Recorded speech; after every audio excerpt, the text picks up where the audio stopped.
সাধাৰণ মগজুকো যে এক ছুপাৰ ব্ৰেইনলৈ ৰূপান্তৰিত কৰিব পাৰি সেই কথা জানেনে? কিন্তু কেনেকৈ কৰিব? মগজুৰ দুটা গোলাৰ্ধৰ আমাৰ মগজুৰ দুটা গোলাৰ্ধ আছে যাক হেমিস্ফিয়াৰ বুলি কয়। দুইটা হেমিস্ফিয়াৰৰ ভাৰসাম্য ৰক্ষা কৰে। আমাৰ মগজুৰ দুটা গোলাৰ্ধৰ সোঁফাল আৰু বাওঁফাল যদি দীৰ্ঘদিন ধৰি ভাৰসাম্য ৰক্ষা কৰি থাকে তেতিয়া আমাৰ মগজুত নতুন নিউৰনৰ সৃষ্টি হয় আৰু এই পৰিঘটনাই আমাৰ মগজুক অধিক শক্তিশালী কৰে যাক আমি ছুপাৰ ব্ৰেইন বুলি ক'ব পাৰো। সু মগজুৱে creative thinking, imagination, artistic expression কৰে আৰু বাওঁ মগজুৱে লজিকেল প্ৰব্লেম সলভিং, এনালিটিকেল চিন্তাবোৰ কৰে। যেতিয়া লজিক আৰু ইনটিউচনে অনুকূলভাৱে কাম কৰে তেতিয়া আপুনি জীৱনৰ সকলো ক্ষেত্ৰতে বিজয়ী হয়। সেয়া আপোনাৰ আন্তঃব্যক্তিগত বা আন্তঃব্যক্তিগত পৰ্যায়তে হওক। নমস্কাৰ, মই অনুপমা বৰগোহাঁই। মই এগৰাকী হলিষ্টিক হেল্থ আৰু জীৱন বিষয়ৰ প্ৰমাণপত্ৰ প্ৰশিক্ষক।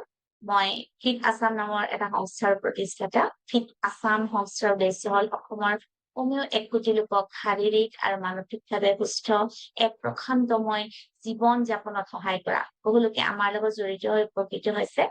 আপোনালোকে আমাৰ সামাজিক চেনেলৰ যোগে বিনামূলীয়াকৈ শাৰীৰিক আৰু মানসিক স্বাস্থ্যৰ সুস্থতাৰ বাবে নিয়মীয়া দিহা পৰামৰ্শ পাব বিচাৰিলে আমাৰ চেনেলটো লাইক আৰু সাবস্ক্ৰাইব কৰিব পাৰিব। লগতে কমেন্ট কৰি আমাক অনুপ্ৰাণিত কৰিব বুলি আশা কৰিলো। বহুত ধন্যবাদ। এতিয়া মই আপোনালোকক কেইটামান মগজু বা ব্ৰেইনৰ সহজ ব্যায়াম শিকাব বিচাৰিলো, যিকেইটা ব্যায়াম যদি আপোনালোকে নিয়মীয়াকৈ কৰে আপুনিও এক ছুপাৰ ব্ৰেইনৰ অধিকাৰী হ'ব। এতিয়া চাওক কি কৰিব। এনে সহজ এটা ব্যায়াম, হাতখন এনেকে মেলি ল'ব আৰু প্ৰথমতে হাতখন অকমান জোকাৰি ল'ব, এনেকে হাতৰ আগলিলে জাৰিব দিব। তাৰ পিছত হাতখন এনেকে মুঠি মাৰিব। এখন হাতৰ কেৰাঙুলি উলিয়াই আনখন হাতৰ বুঢ়া আঙুলি উলিয়াব। কেৰাঙুলি, এখন হাতৰ বুঢ়া আঙুলি, এখন হাতৰ কেৰাঙুলি, এখন হাতৰ বুঢ়া আঙুলি।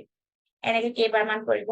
তাৰ পিছত আপোনালোকে এনেকে এখন হাতৰ দুটা আঙুলি, এটা মধ্যমা এটা তৰ্জনী, আৰু আনখন হাতৰ উলিয়াব মধ্যমা আৰু অনামিকা আঙুলি। এতিয়া মধ্যমা আঙুলিটো একো নকৰিব। এখন হাতৰ যেতিয়া মধ্যমা উলিয়াব, অনামিকাটো উলিয়াব, আনখন হাতৰ তৰ্জনী উলিয়াব। ঠিক এইদৰে এখন হাতৰ তৰ্জনী, এখন হাতৰ অনামিকা, এখন হাতৰ তৰ্জনী, এখন হাতৰ অনামিকা। এইটো কেইবাৰমান কৰিব। কৰাৰ পিছত পুনৰ হাতখন এনেকে জোকাৰিব। তাৰ পিছত আপোনালোকে আৰু এটা কাম কৰিব পাৰে। দুখন হাতৰ দুডাল পেন বা পেঞ্চিল লৈ দুফালে দুখন বহি লৈ এফালে এটা চাৰ্কুল আঁকিব, এফালে ট্ৰাইংগল আঁকিব একে সময়তে। আৰু সেয়া নকৰিলেও শূন্যতে আপুনি এখন হাতেৰে চাৰ্কুল আঁকক, এখন হাতেৰে ট্ৰাইংগল আঁকক, এখন হাতেৰে চাৰ্কুল আঁকক, এখন হাতেৰে ট্ৰাইংগল আঁকক।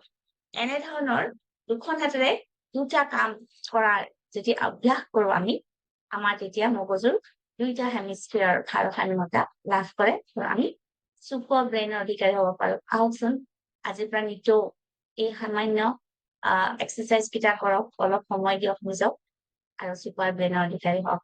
ধন্যবাদ।